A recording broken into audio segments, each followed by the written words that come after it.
Hello दोस्तों, कैसे हैं आप सब। उम्मीद करती हूँ अच्छे और मस्त होंगे। प्यारे दोस्तों, आज की कहानी है तीन घमंडी नंद की रात की भूख। यह कहानी है वंदना की, जो हाल ही में शादी करके अपने ससुराल आई थी। वंदना का ससुराल शहर के पास ही एक गांव में था, जहां उसकी तीन नंदें उमा, रजनी और कामिनी अपने घमंड के लिए मशहूर थी। इन तीनों को हमेशा लगता था कि वे सब कुछ जानती हैं और उन्हें किसी के सुझाव की जरूरत नहीं है। लेकिन एक रात, जब भूख ने इन्हें अपने कब्जे में ले लिया, तो इनके घमंड का तमाशा बन गया। तीनों नंदों की घमंड भरी शख्सियत उमा, सबसे बड़ी ननद, अपने खान पान के शौक के लिए जानी जाती थी। उसे लगता था कि वह सिर्फ अपने खानदानी खाने के नुस्खों को मानती है। रजनी, दूसरी ननद, अपनी पढ़ाई लिखाई पर बहुत घमंड करती थी और सोचती थी कि वह सब कुछ जानती है। कामिनी, सबसे छोटी ननद, अपने फैशन और स्टाइल पर घमंड करती थी। वह मानती थी कि वह सबसे बेहतर ढंग से खा सकती है। वंदना, जो खुद एक साधारण और मिलनसार महिला थी, उनकी इन बातों को सहन कर रही थी। उसे पता था कि एक दिन इनका घमंड उनके ही गले की हड्डी बन जाएगा, और बस वह उसी दिन का इंतजार कर रही थी।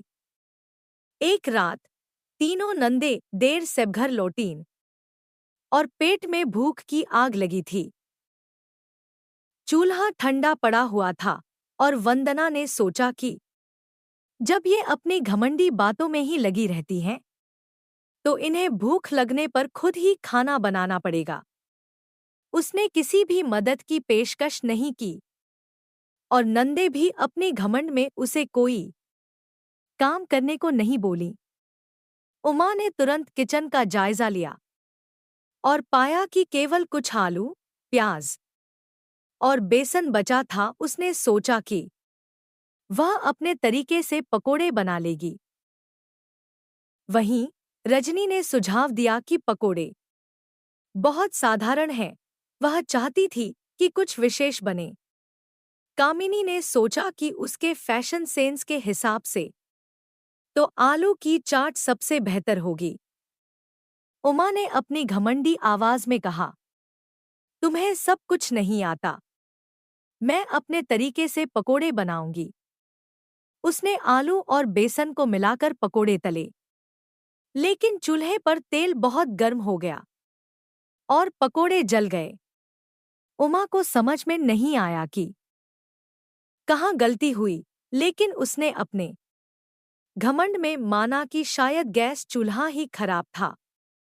रजनी ने कहा, अरे, तुमसे कुछ नहीं बनता, देखो मैं क्या बनाती हूँ। उसने पकोड़ों में दूध और चीनी मिलाने का फैसला किया, यह सोचकर कि यह कुछ अलग स्वाद देगा। लेकिन उसका यह प्रयोग तो बड़ा ही अजीब निकला। उसके पकोड़े अंदर से गीले और बाहर से जल गए। कामिनी, जो अब तक सब कुछ देख रही थी, ने सोचा कि वह सबसे अच्छा खाना बना सकती है। उसने रजनी के पकोड़ों को मसाला डालकर ठीक करने की कोशिश की, लेकिन इसका नतीजा यह हुआ कि पकोड़े अब तक किसी भी प्रकार से खाने योग्य नहीं थे। अब तीनों ने तय किया कि वे आलू की चाट बनाएंगी।